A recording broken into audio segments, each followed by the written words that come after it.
Okay, well, welcome back, everybody. Welcome back to Coffee with Krav. If anybody wants a mug, these are wonderful mugs. Maybe we'll distribute it out to people that have an interest in Coffee with Krav, and then has our logo on the back, Align Wealth.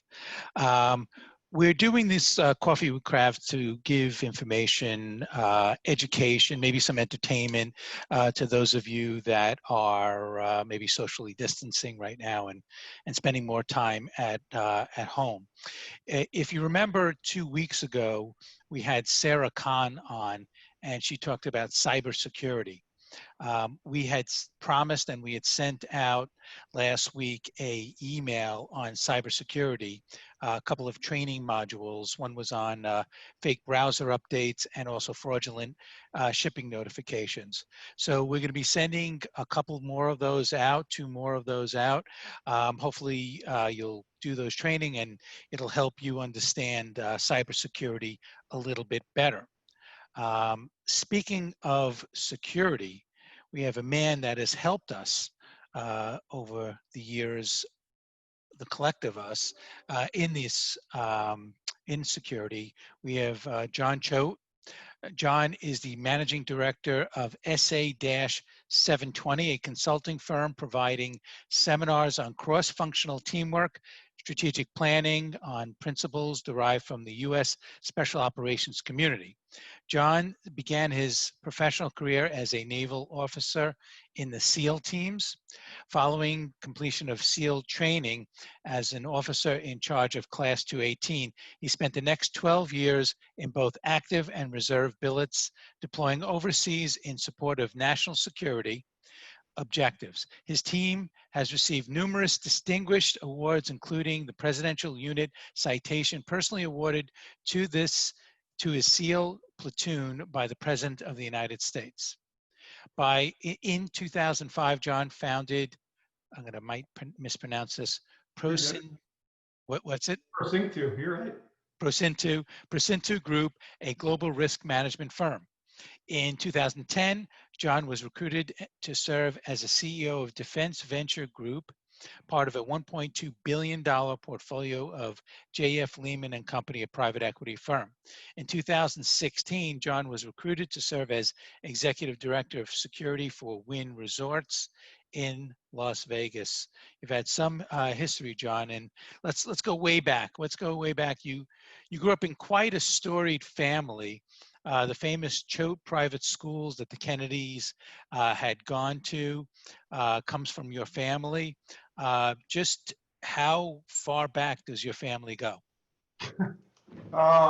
They go very far back. So let's see, my original ancestor, John Choate, he actually landed in Ipswich, Massachusetts in 1643.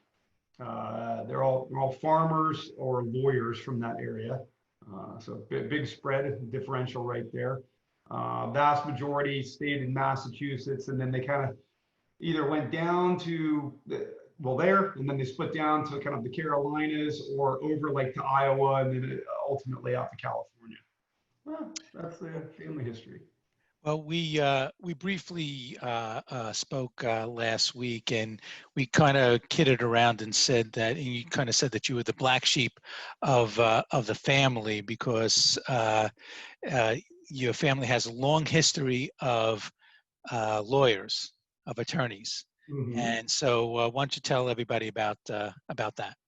Let's see what they definitely has a big legal family name. So one of my great grandfathers and great uncles, let's put out that way, is Joseph Hodges Choate.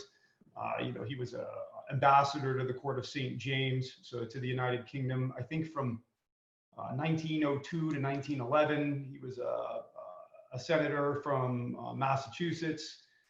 He helped, found the Met in New York City. My father was an attorney. My grandfather was an attorney.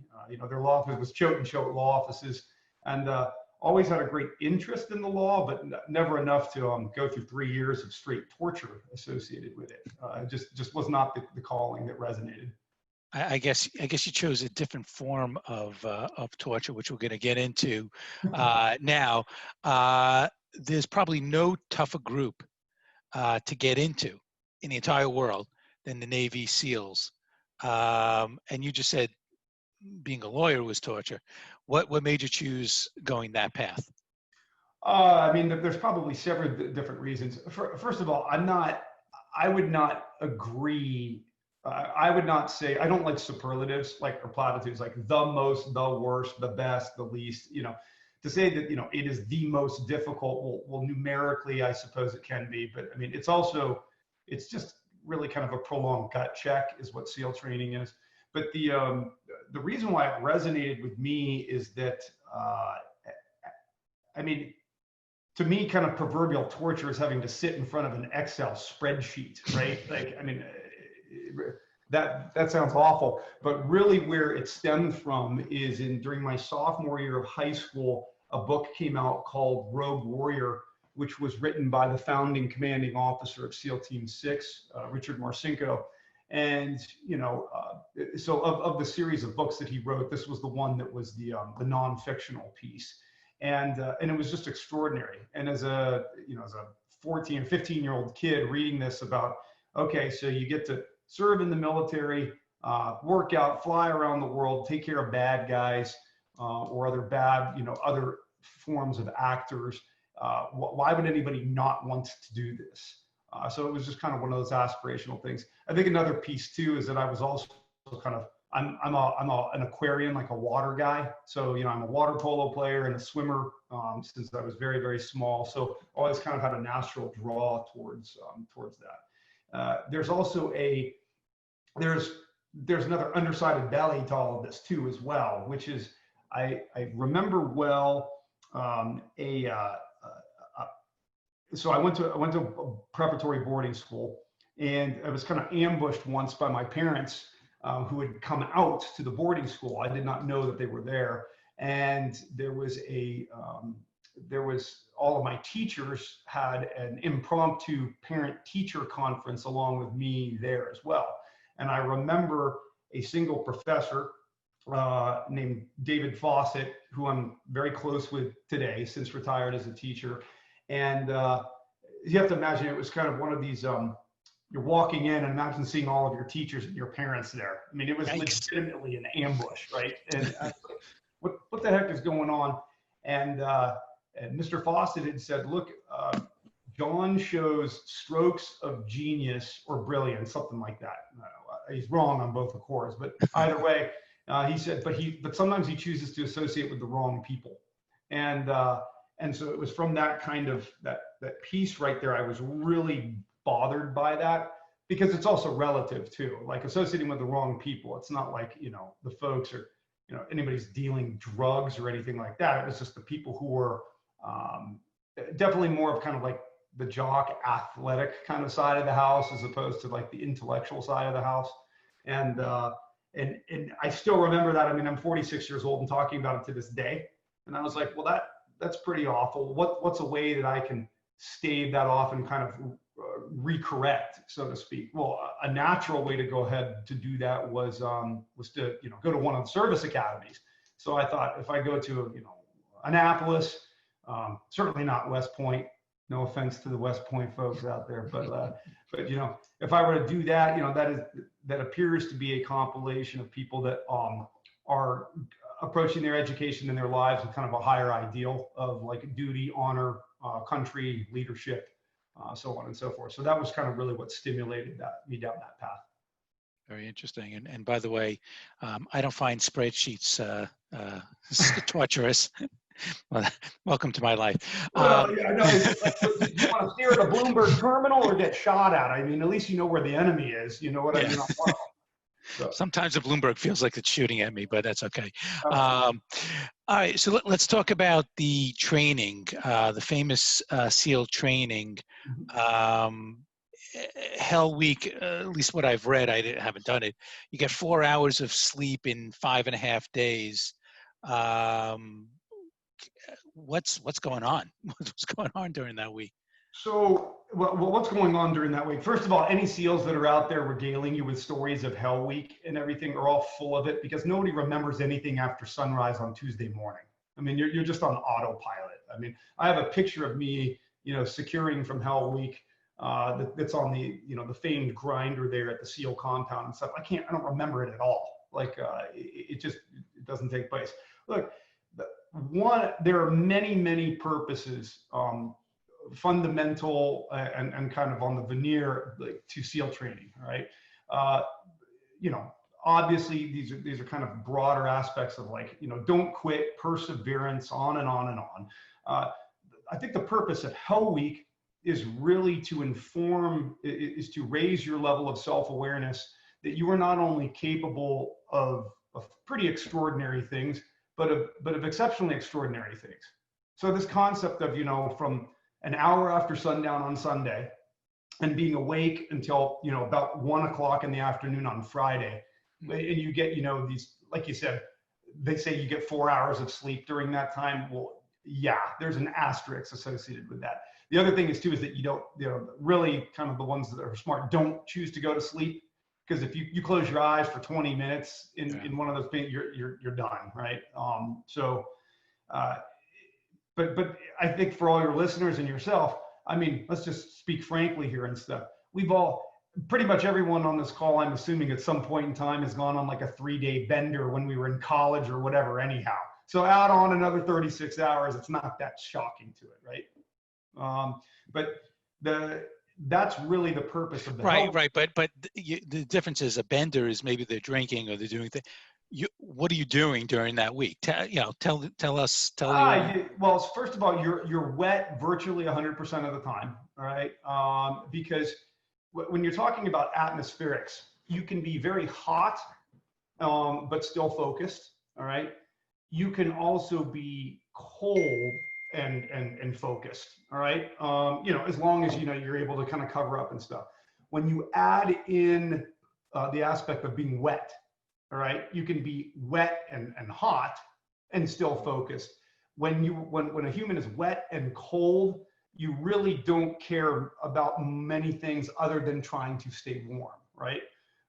So they keep you wet because it's the maritime environment, that the SEALs come from. Like, you are going to be wet, you are going to be cold, you are going to be disoriented. So what is the best way to go ahead and try to kind of stamp the way that combat environments might be? Well, it's to deprive you of sleep, to keep you running, to keep you wet and cold, and to ensure that you continue to go. There is no stop, right?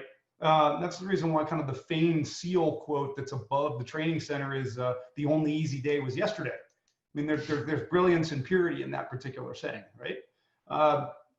What it does is, I think it sifts out kind of in broad stroke 2 different sets of people. The first one are, all life is, it's just nothing more than a series of crises. Some large, some small, but from the moment that we wake up to the moment we go to sleep, right? It's just, putting out little fires throughout the day, familial, professional, personal, on and on, all right? And how you address those is kind of your measure as a person. But if you, not to oversimplify it, there are 2 types of people in the world, under very kind of stressful issues. You have people that under pressure, that when they squeeze, they pop. And then you have some other people when they're under extreme pressure, when they're squeezed, they focus, right? So what they're trying to do here is they're just trying to sift out during the Hell Week portion, which is specifically what you're talking about. Who are the people that say, wow, this really sucks, but I know it has to end sometime, as opposed to that say, wow, this really sucks, I'm going to quit and make it stop. That's the part that you can't have, right? At least not that you're going to put hundreds of thousands of dollars of follow-on training into. And that's what they ring the bell when they're done.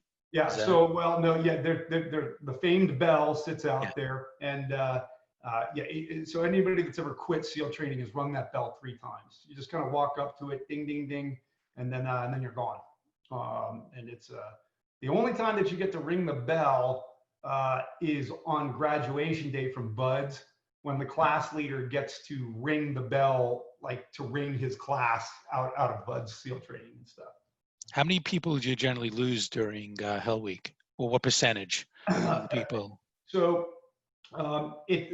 within the SEAL teams, there's a great battle over this, right? Because there's competition everywhere. Okay, so there is I think it's pretty demonstrable fact-wise. There is a material difference on if you go through Hell Week in July in San Diego or if you go through Hell Week in January in San Diego, right? And as somebody who's born and raised Southern California, and there's this ridiculous misperception that the Beach Boys and California and the beaches, the Pacific sucks. It's cold as hell, all right? Like it is like 58 to 62 degrees like all the time, right? I mean, it's a big, big pot of water, but there's a material difference between it being 54 in January and it might hit 68 or something in July. So when you have Hell Week, BUD/S classes that have a Hell Week in July, they do tend to have more people get through than folks that go through the famed winter Hell Weeks. But broad stroke, to answer your question, Hell Week it shifts just barely now and then, but generally speaking, it's week 5 of the 26 weeks of SEAL training, and you'll have people quit or drop out. 90% of the people who will drop out from SEAL training will drop out by the end of within those first 5 weeks. Because the remaining 21 weeks, again, you don't want to expend the time, the equipment, the material, and the efforts on people that are ultimately going to quit anyhow. Point being, it's very, very rare to find somebody who's out in third phase, like the last 10 weeks of training, that quit. Usually you'll have people drop out for safety violations, like somebody that just continues to screw up and it's got the right mindset, but it is going to be a liability from a safety component. Did you do the January or the July? No, my Hell Week was February 1 through 6. Ugh. Yeah, it was actually during the El Nino time. So there on the BUD/S training compounds, you have the obstacle course that's right on the beach, and the SEAL teams are right next to it. So actually, the surf was so high that it washed out parts of the obstacle course, and so you had to end up building berms there that now still exist to this day, just because of the damage that ensued. So wow. Yeah, it was not fun. I think we started Hell Week with about 90 or so, and I think we secured with 22. Wow, it's a big number that you lost. And these are all elite people, right? Elite. No, they're athletes. So that is one of the material differences that I disagree with. And again, I want to be very, very clear on this. So when I'm talking, of all the SEALs that write books out there and have podcasts and so on and so forth, okay? Like, my criticism is to the content that is often being pushed. It's not to the person. It is not to the authors of the particular content, because I'm not going to sit here and talk about, they're extraordinary operators. They're very, very, very patriotic and just true professionals at what they do. Now, the content that's being tossed out there, I materially disagree with, which is that it's a bunch of elite people that just learn how to transcend previous levels of accomplishment. So here's an anecdote that will express exactly what it is that I'm talking about. So in my BUD/S class, during Hell Week, okay, there is a gentleman, his name's Chris, right? So give you the quick snapshot background on Chris. So I'm 6'3", Chris is 6'5". He was a Stanford University undergraduate. He was an NCAA Division I swimmer and an Olympic alternate for a certain stroke event, okay? So by any imagination, you would just say, here's somebody that's comfortable in the water, blah, blah, blah, blah, blah, so on and so forth. So hand to God, he quit on Tuesday morning of Hell Week, right? Literally, after this thing that they call the dolphin swim that's on the bay side, got up, walked over to the bell and everything and rang it, and then was out. And again, as God is my witness, I have not talked to him since. I have not seen him since. I have no idea where he is. He just kind of went into the ether. He's gone, all right? Also in my BUD/S class, a guy named Eric, right? it is really, really hard for me to convey to you how barely a high school graduate Eric was. I mean, like on the spectrum, like just barely, just duh. All right. So now Eric is from some backwater. I think it was in Kentucky. It might have been Missouri, something like that in there. I mean, in a very cliched fashion. So Eric, pardon me, Eric had never seen the ocean for a single day in his life until the day he showed up in Coronado, California for SEAL training. Like legitimately. I mean, you know, he went to boot camp up in Great Lakes. That's a lake, not an ocean. Okay. But had never seen the ocean. Now, Eric did not quit, but he got through BUDS. He's actually, I think he's in his 24th year of service in the SEAL teams right now. So point being is that if you were going to mash up the elite athlete, so to speak, relative to kind of the backwater guy who is a limited kind of education and stuff, which one would you bet on, right? Right. So that's the machination. And that's a whole different discussion piece. But I mean, I think it really comes down to kind of like an ego and a self-awareness aspect. I'll just ask one last question on Hell Week, and then I'll move on. Just give us an idea of one day of what you did, or what you can remember that you did, just one day in Hell Week, if you can remember that. Yeah, they have several different evolutions. I mean, you run everywhere. You've got what are called IBSs, the inflatable boats, small, big lumbering kind of rubber boats with your boat crew in them. So it's 6 guys and then a boat crew leader, so 7 total. You carry those on your head all the time. So guys end up with like, you know, calloused or hair completely missing or gone just from the rubbing. So they have this one evolution that is on the amphibious side of the base that's called Steel Pier.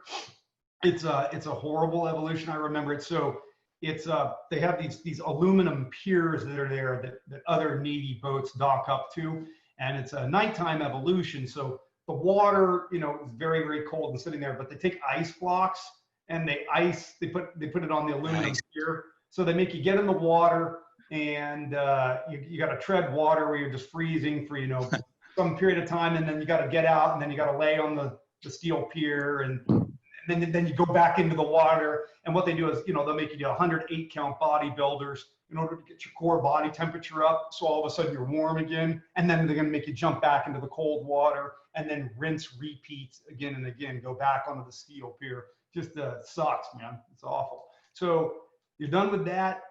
Then they'll make you pick up, grab your boats. I don't know. You'll do, you know, a base tour, you know, 4 or 5 miles around the base in the middle of the night with the boat. With the boat. Yeah. And the boat's, and that's heavy, right? That's really yeah, it's awful. And then it's awful.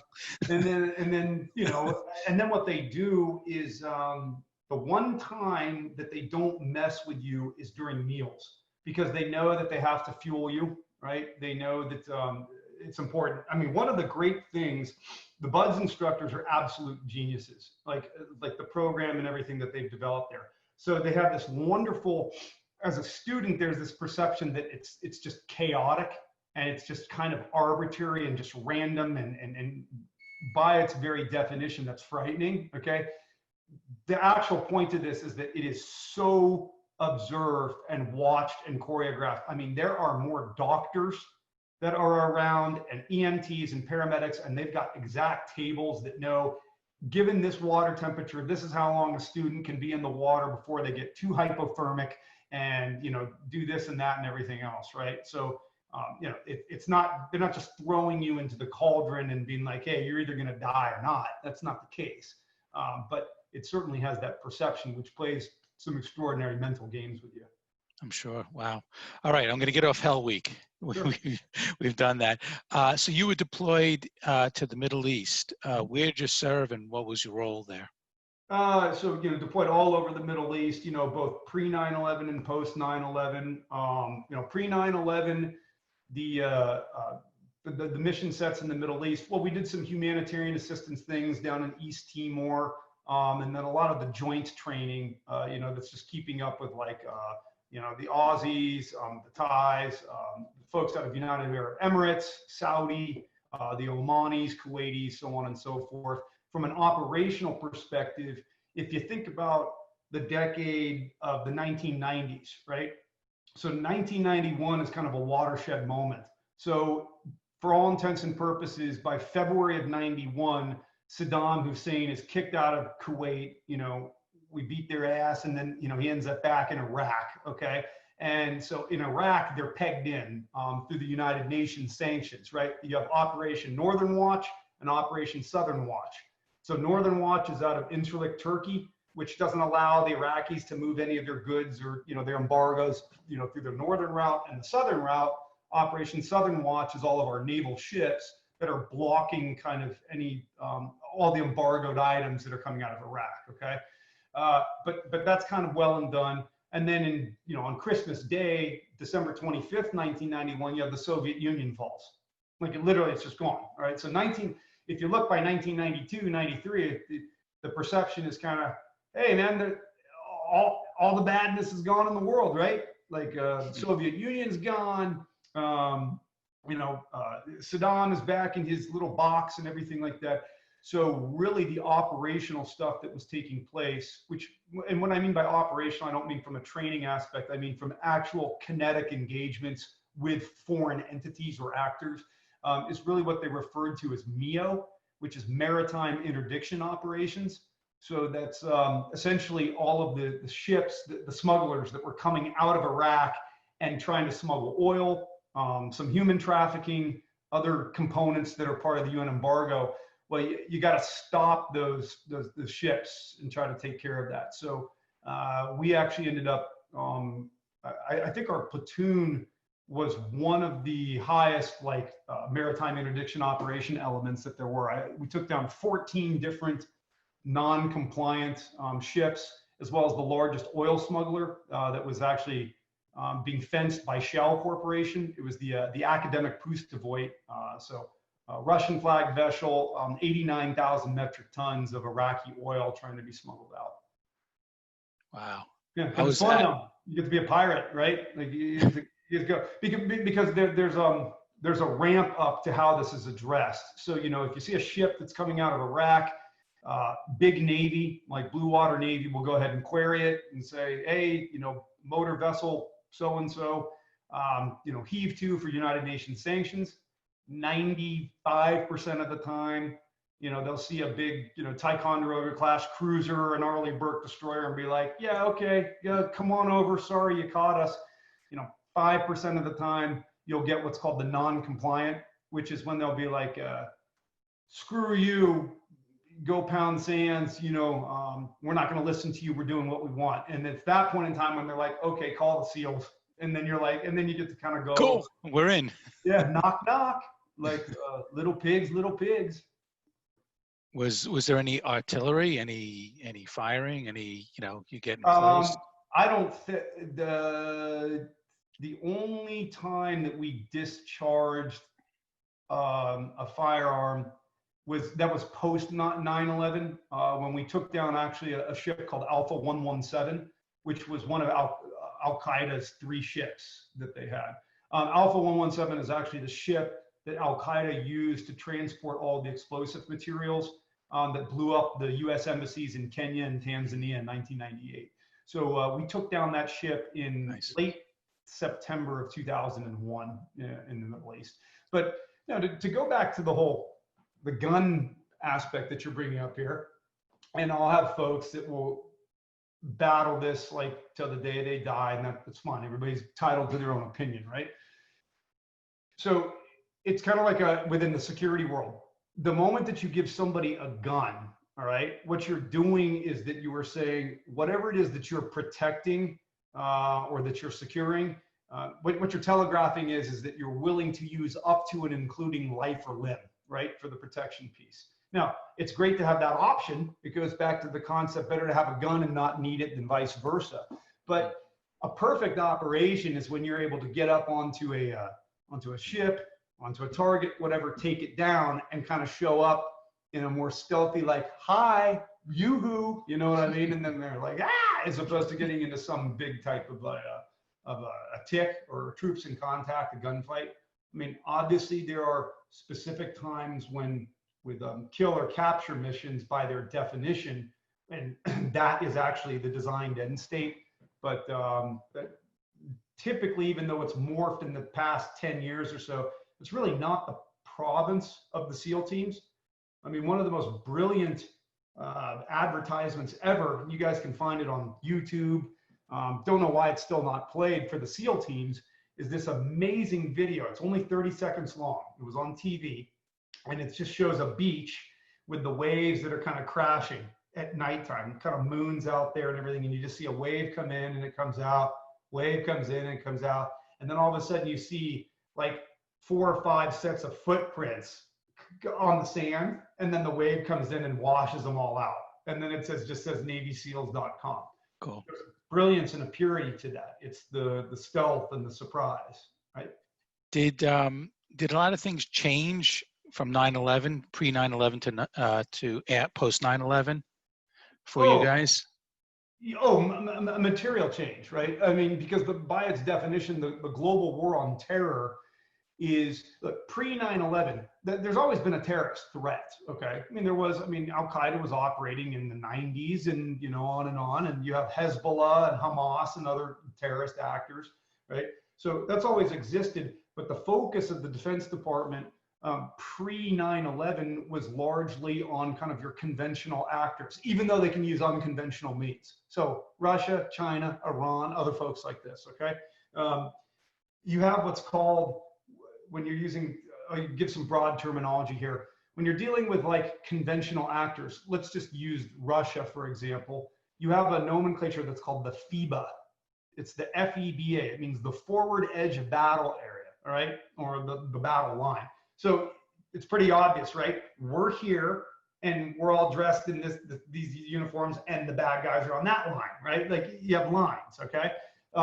The problem when it comes to terrorism and with non-nation state actors is that it is cellular, it's asymmetric, right? There's no line, at least not as far as like functional strategic pieces. And so that's why conventional forces, you're not putting up a column of tanks to go against, a broader kind of terrorist threat, right? I mean, you can in micro areas like Fallujah, Ramadi, Talafar, like those locations when you're taking down actual areas. But as far as a broader way to prosecute it, it really is the province of special operations that are able to use kind of smaller elements to get into in places, to shift around, to kind of develop their own intelligence and prosecute targets accordingly.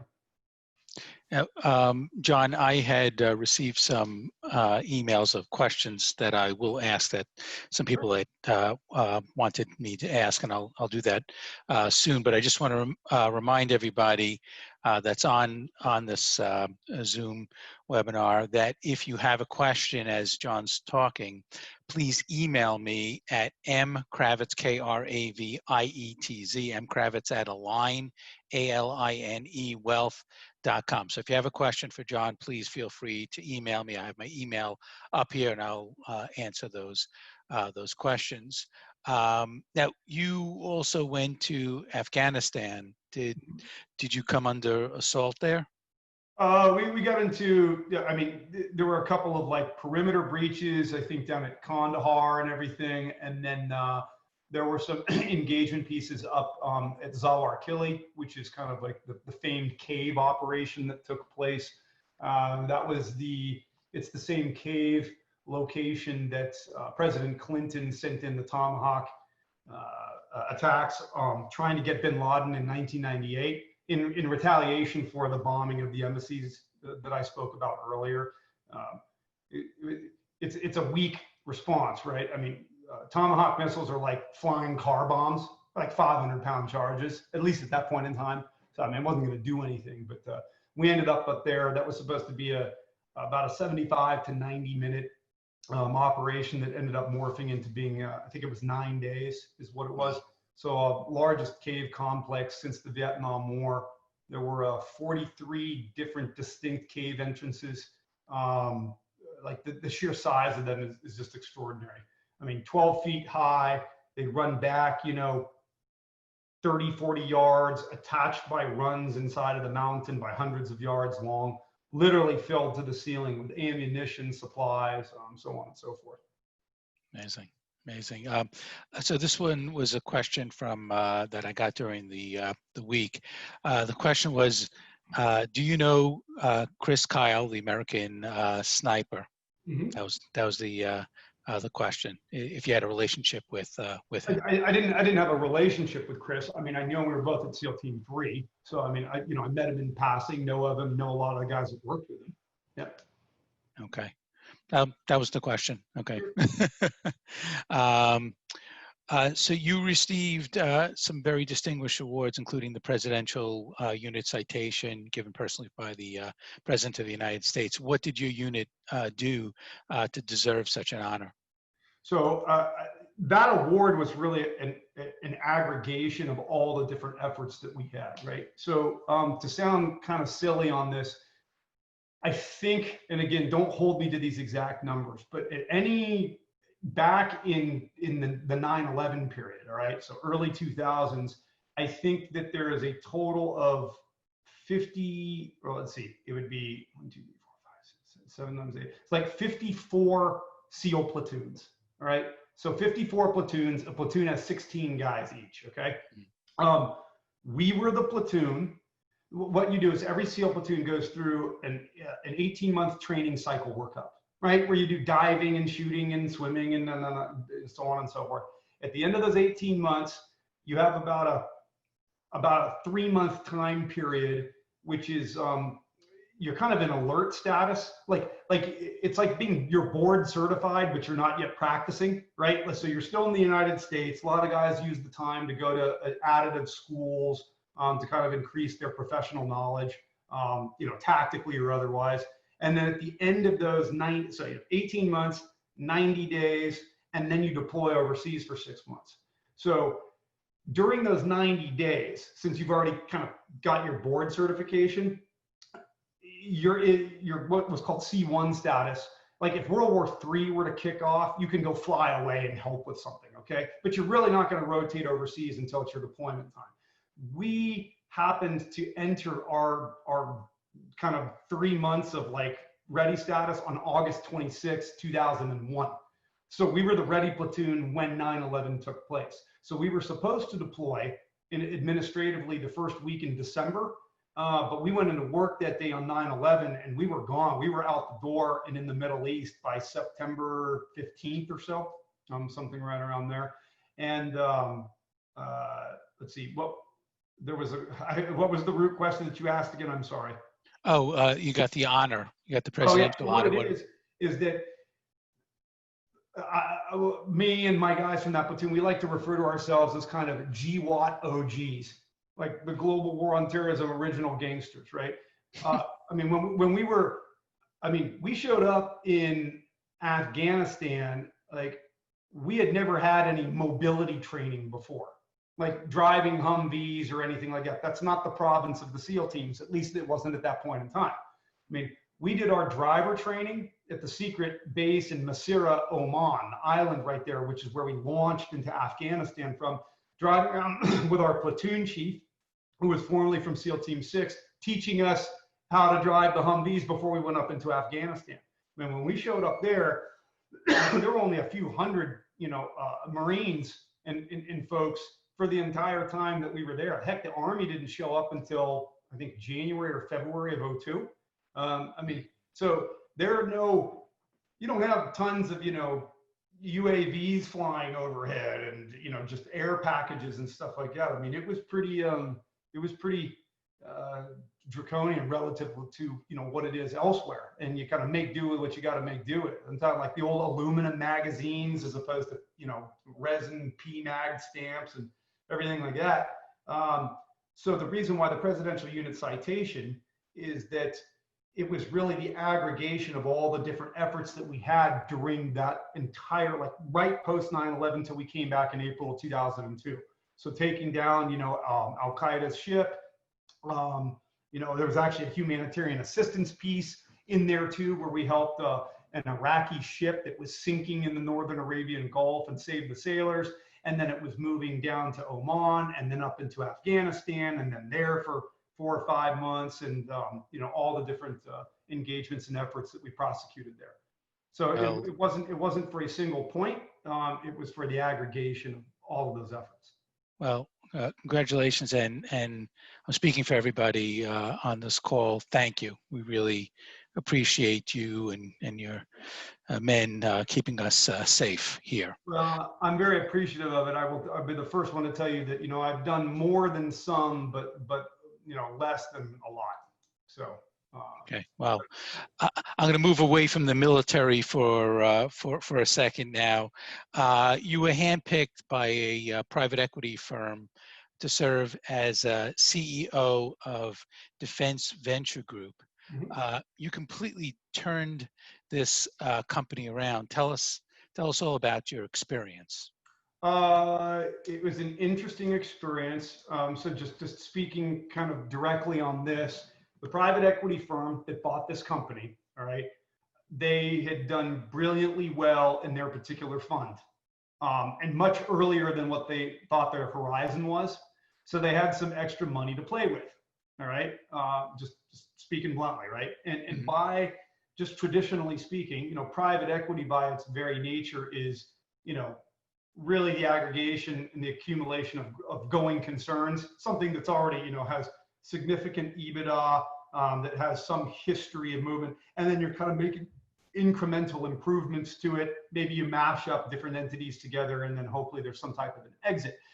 The average age of a company that they had within their first two funds, I think, was something like 22 years or something. I mean, it was extraordinary. This company that they purchased had been in existence for 26 months. All right. It's materially different. All right. This is venture capital. This is not private equity. All right. Not only that was it what they bought, it also, even though it's broadly within the kind of defense military industry complex, it was something that is definitely not within their core competencies. All right. It was very, very special operations centric. It was not sea-based, but land-based. It was really kind of the development and the creation of what are called blendable armored vehicles, right? And the point being on this is that, look, it's the concept of camouflage and sneaking around. So we have guys that are driving in Iraq and Afghanistan. I mean, is it hard to tell where the Americans are if you see a bunch of tan Humvees driving down the road? It's not difficult at all. And they wonder why I kept getting blown up. So somebody said, well, we need to stop doing that. We're telegraphing where we are. So what the government then did in a brilliant way is they stopped using the Humvees, at least for many different other entities. And they went to, black Suburbans with tinted windows. Okay, it's still not hard to tell where the Americans are on the Route Irish in Iraq by seeing a caravan of black Suburbans with tinted windows. So somebody had said, why don't we take blendable vehicles like a Toyota Corolla and armor that? So what they did is they took original like Toyotas, kind of using an example, peeled off all the skin, put on armor plating, and it worked. Except it only worked for about 40 or 50 kilometers, because it's the equivalent of you wearing a 300-pound backpack. Like the frames are just not made to carry an extra 3,000 pounds worth of armor. So what this company did is it laser scanned existing blendable vehicles, all right, blew up all the engineering prints by about 9% or so, and then strapped on literally purpose-built everything from the ground up, these vehicles, so that it could deal with the armor, and sold them. You have to, it's not just throwing on armor, you have all the infrastructure. What do the operators want as far as sleeving for, satellite communications and return fire ports and so on. So I jumped into the company, took control of it. It was an interesting pivot, and then we ended up shifting that. So I ran that for about 4 years or so, and then we ended up exiting it to two different strategics. Congratulations! Did a great job. I do have a question here. Sure. What's your perspective on the current China relations and recent U.S. exercises in the South Sea, in the South China Sea? All right, it's a great question. It's a question that literally we could sit here for like the next 8 hours and discuss back and forth. But I'm going to answer it in accord with with the question being posed to me, right? My subjective take on this. Right. So China is patently, if people do not live with extraordinary, I'm not going to say fear, just nobody should live in fear, but like absolute caution with respect to China, then you're an adult. All right. China is absolutely unequivocally like an enemy of the United States of America. Right. Now, I'm not saying the Chinese people, I'm talking about the Central Communist Party, the CCP. Right. They are an egomaniacal, sociopathic, ego-driven entity that will do anything to secure their power. And this largely stems from kind of my centerpiece on this goes back to ego. All right. The way I can describe it from a more academic standpoint is that the Chinese people and the Chinese government, they view themselves, and understandably so, as a civilization. They have been around for 3,500 years. Okay. They're a civilization. They view us, on the other hand, we are a nation, materially different. Okay. And not only that, they're a civilization. We are a nation. We're also a nation that is by and large, I mean, really by definition, we're a mutt. We're made up of a whole bunch of different like ethnicities and cultures and everything else, hence our melting pot, which is what makes us awesome. All right. But the problem is that there is an innate ego, an underlying ego that is associated with a civilization that has been around for 3,500 years and a mutt dog that's been around for 245 years. Okay. So there is this belief of this is kind of our divine right. This is what we should do. We're the most populous nation on earth, so on and so forth. Why is this country right here? Why is the US dollar the monetary instrument that's used internationally?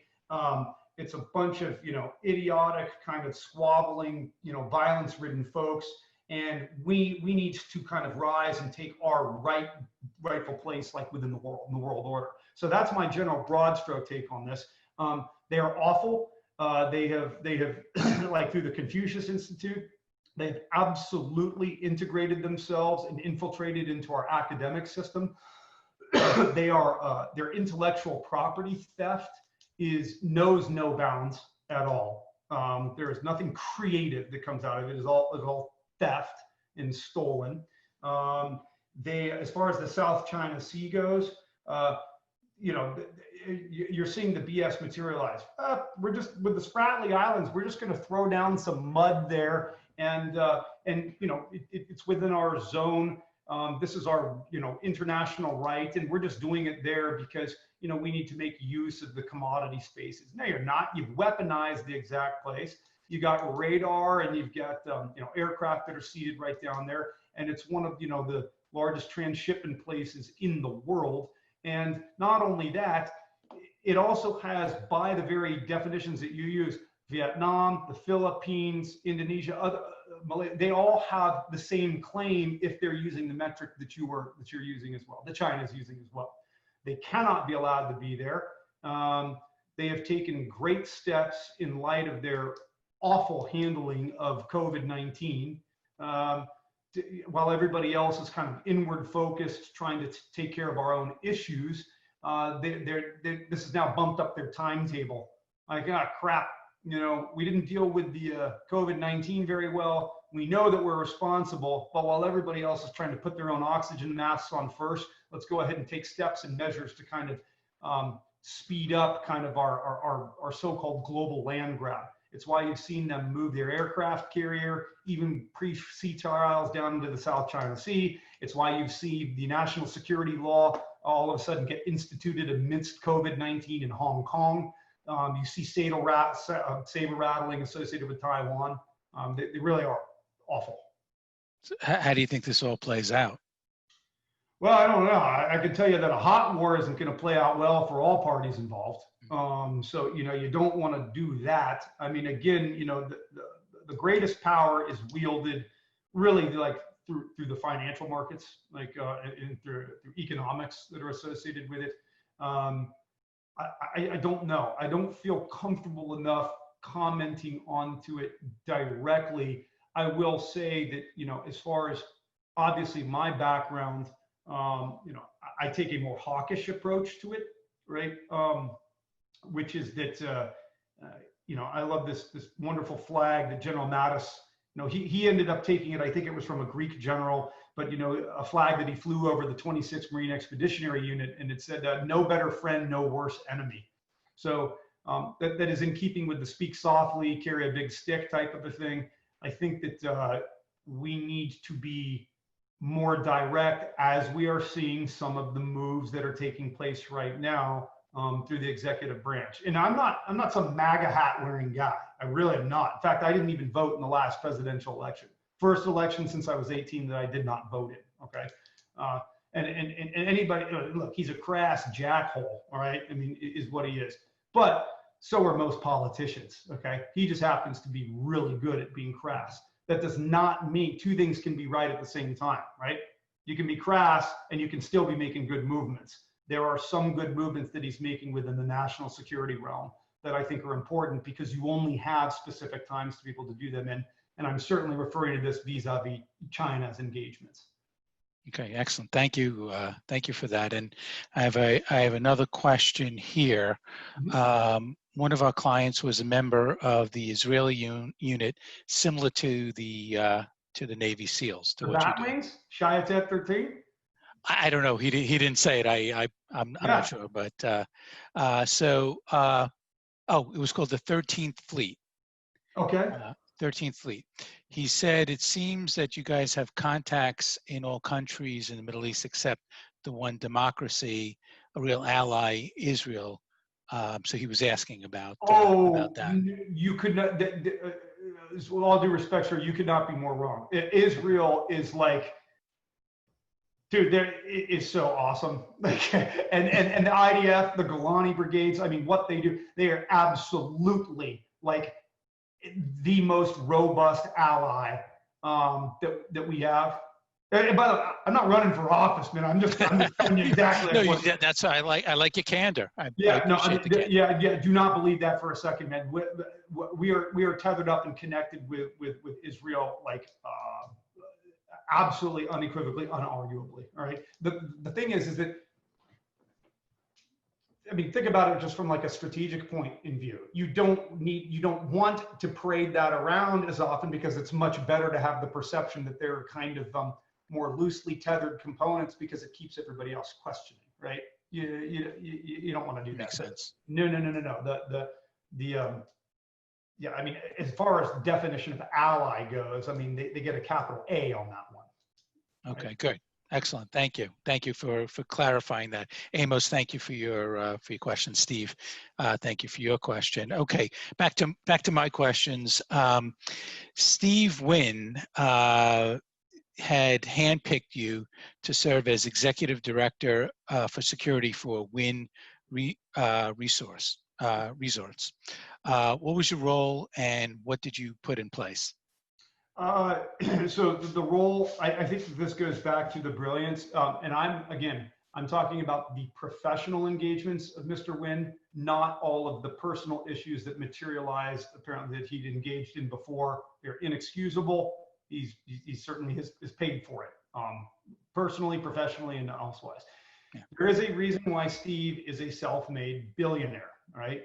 His ability, not unlike Steve Jobs, like his ability to kind of predict and understand what people want, what will resonate with them before they even know it, is without compare. I mean, there is not a napkin holder. There is not a utensil. There is not a color palette anywhere in any of his resorts that he has not vetted entirely and exclusively by himself. Now, one would say that that is an aspect of micromanagement. Well, sure, except that when you're the artist, right? I mean, nobody's hovering over Picasso's shoulder, saying, don't do that. Don't, I mean, it is what it is. Now, one of the things that he foresaw, right? So after December, there was an active shooter event that took place in San Bernardino, California in December of 2015. Obviously, that resonated with him, because it spurred a question that said, okay, Las Vegas, at least if we're talking about these kind of the terrorist, like non-state actors, Las Vegas certainly represents kind of an aggregation of all the things they dislike, right? Freedom, excess, money, on and on and on, right? Therefore, it's a target. He's also, he is Jewish by birth. Right across the street from him is Sheldon Adelson. All right, so Israeli. So you obviously have these are kind of optimal targets for bad guys. At least the perception is, right. All right. So he had said, we are in a new normal now. All right. The threat matrix has changed. Therefore, the security function needs to change. Obviously, there are ones that will say the same. Guarding cash cages, on and on, the things that have existed always in Vegas, but you also need to be able to evolve what you're going to address. And so he asked if I would come out and retool the entire security system in the program for Wynn Resorts in order to meet kind of the new threats that exist now. So came out there and did that. Very interesting experience working for a publicly traded NASDAQ listed company, as opposed to kind of the small unit tactics and the small businesses that I work in. But it was a really, really superb experience nonetheless.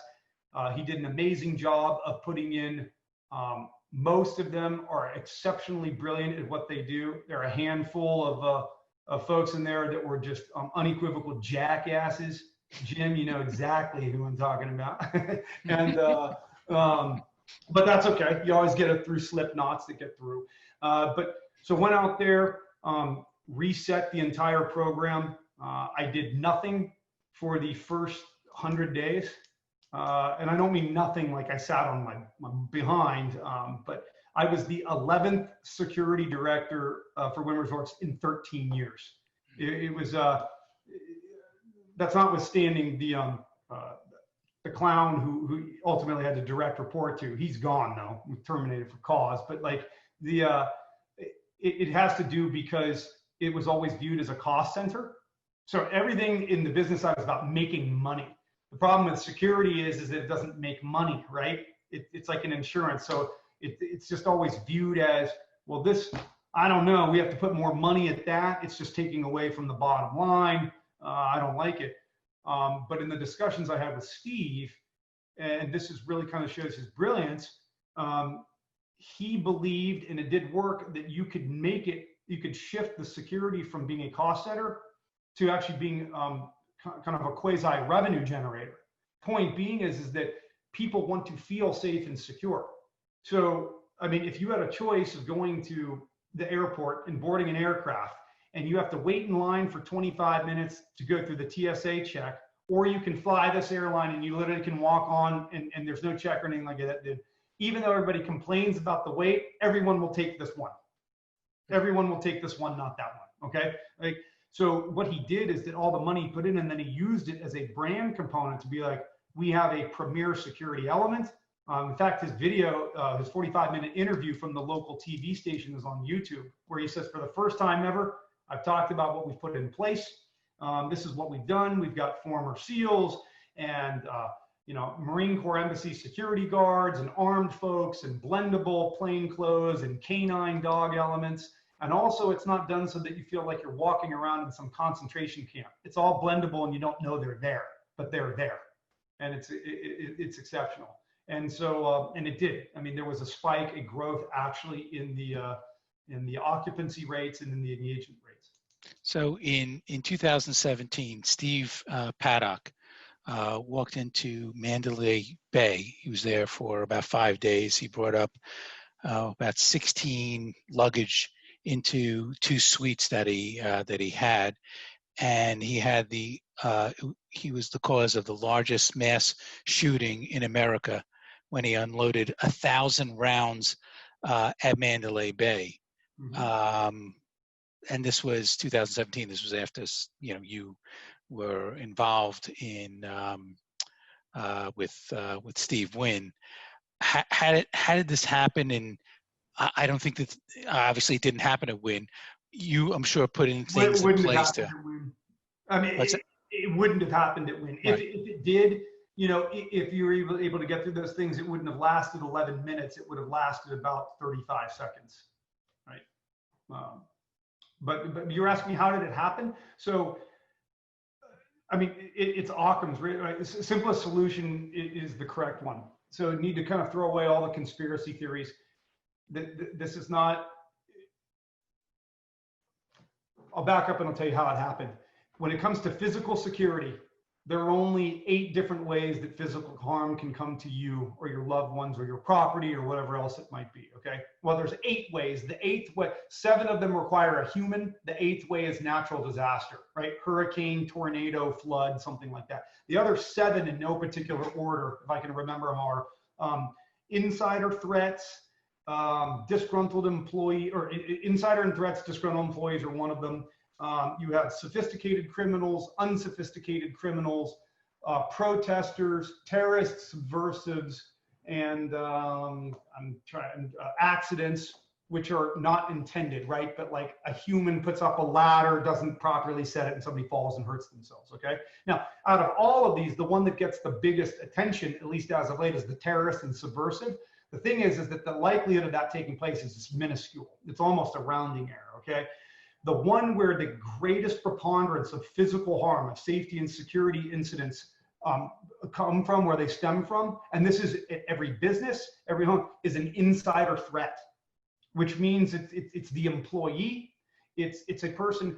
Over 60% of all violent attacks on women are conducted by somebody they know, right? So a cousin, an uncle, a friend, or something like that. So it's not a random attack, right?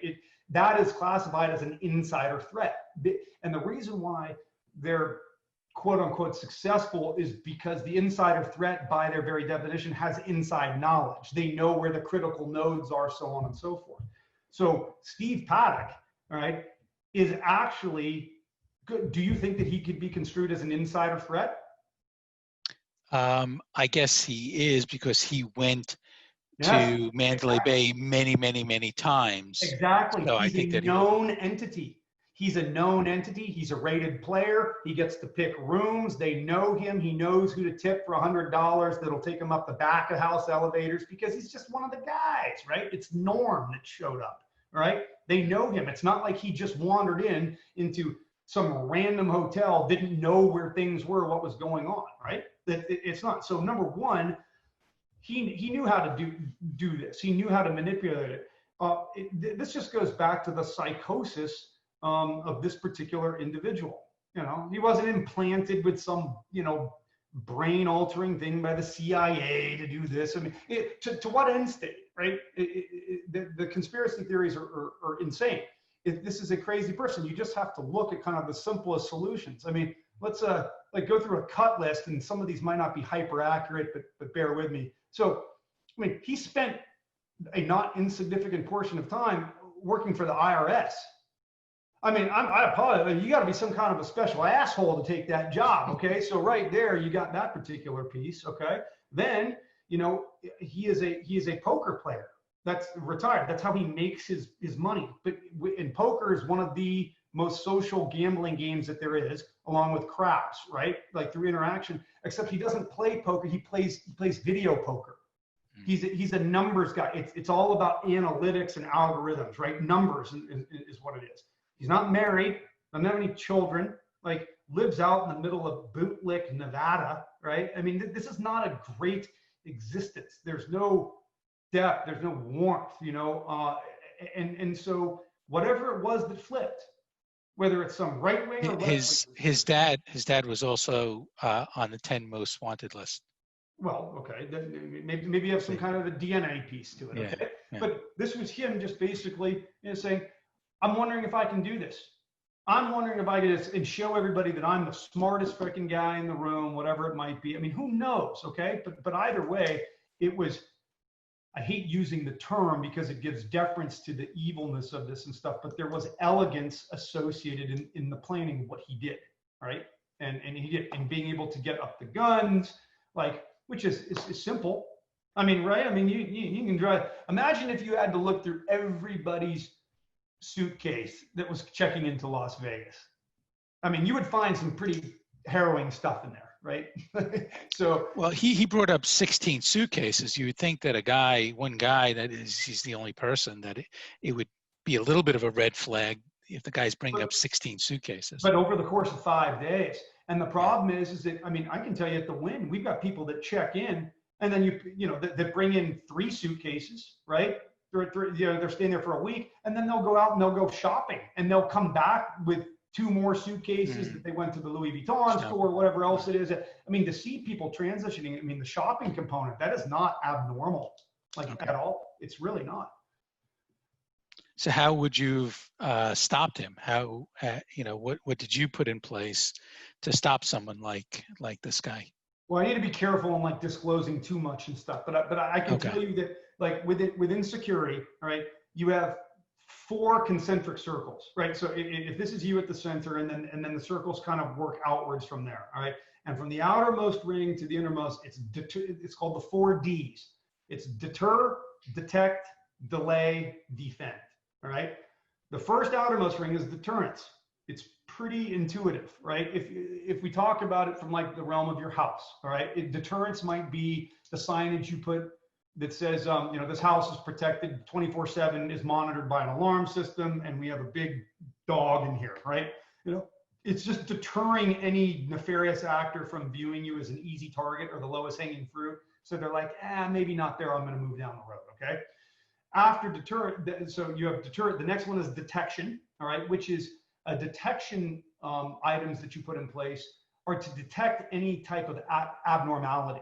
So again, using this example, it might be like the security light that comes on, a motion light in your yard, or you might get a ring notification on your cell phone that somebody's at the front door, right?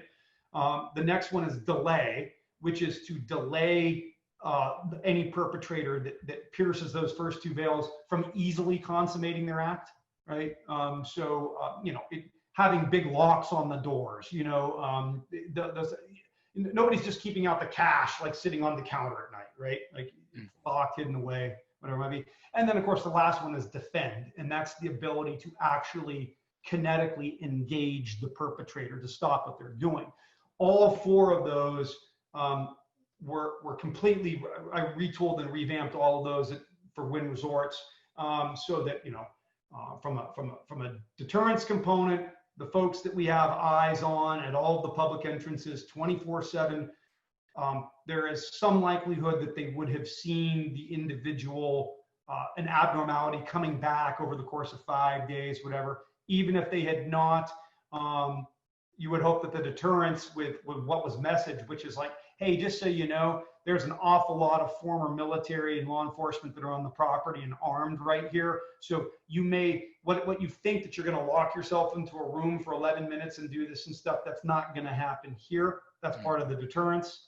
The detection, so it kind of goes on and on. We also have an embedded response element at the Wynn, right?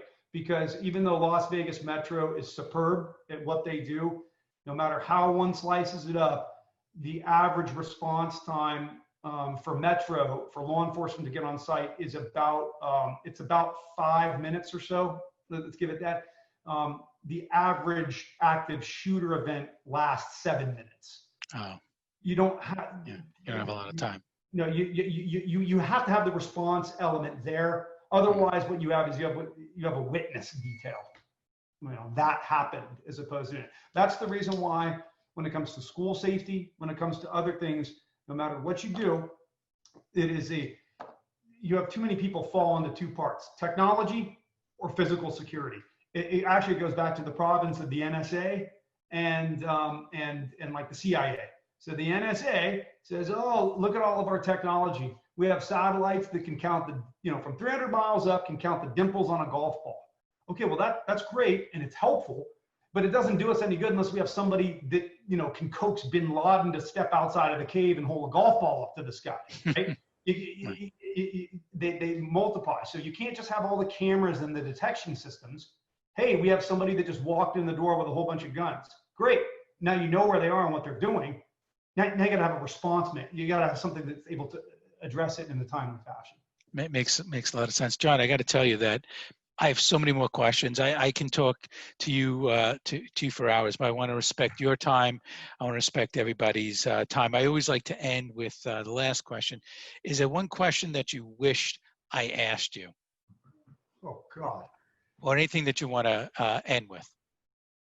Uh, sure. I'll end with like a broad thing that might be. I don't know the question because I try not to catalog them. I just like hearing other people, you know, like what their questions are. As far as the the what I would leave with, given kind of like the macro and micro environments that we're all living in right now, and particularly in the United States that we're dealing with, is that um, I would just beg everyone, for you and all your folks, to be sure that you vet the information, the news, and everything that we're being fed. Okay, because and that's outlet agnostic. The information that we're fed, it's outlet and political party agnostic. Fox News is just as awful as MSNBC. It's just as awful as CNN and everybody else in between. Okay, and their jobs, they are going concerns. They are for-profit businesses. People forget that. That is their job. Their job is to make money. All right, that is what they do. And to do that, they have to maintain consumer stickiness. And in order to do that, they have to report stuff in a sensationalized fashion, right? They have to do that. In fact, Columbia University School of Journalism has a very, very famous quote on their marketing application of their journalism school that says, "If it bleeds, it leads." That is very, very terrifying to think about it, okay? So what we see, you know, it's at the expense of sounding crass, but bear with me here, it's not my quote, you know. So statistics or news is like a bikini. What it reveals is suggestive, but what it conceals is vital. All right. So just remember that, like, what you're seeing is oftentimes to catch the information. But just be sure that you're discerning enough to kind of vet it, and then also look into what the flip side is. Otherwise, we're all just going to live in one kind of panic state, like in perpetuity, and that's just not worth it. All right. That is tremendous advice, and I'll add on to that. It's the same thing in my world, in the investment world. The CNBCs of this world also. Not that there's a lot of sensationalism, but there's a lean towards one way or the other. In fact, the number one time when the highest viewership for CNBC was in January of 2009. I'm sorry, February of 2009, and the market hit its low in March of 2009. So they were bringing all the bears on, they were bringing all the people on. People were going crazy. Oh my God, the market's going down. I got to watch CNBC. And CNBC was loving it. They were getting great advertising dollars, and they were bringing bearish people on. So to your credit, to what you're saying, it's very, very true, not only in the CNN and Fox and all that, but it's also in the financial area. So John, you killed it. You did it. That was fantastic. I love it. Hopefully everybody else loved it. I want to thank everybody once again for joining us here at Coffee with Krav. We will see you again next week. Same bat time, same bat channel, 10 o'clock Tuesday. We'll see you. Have a great week. Take care. Thank you, John. Bye-bye. Bye-bye.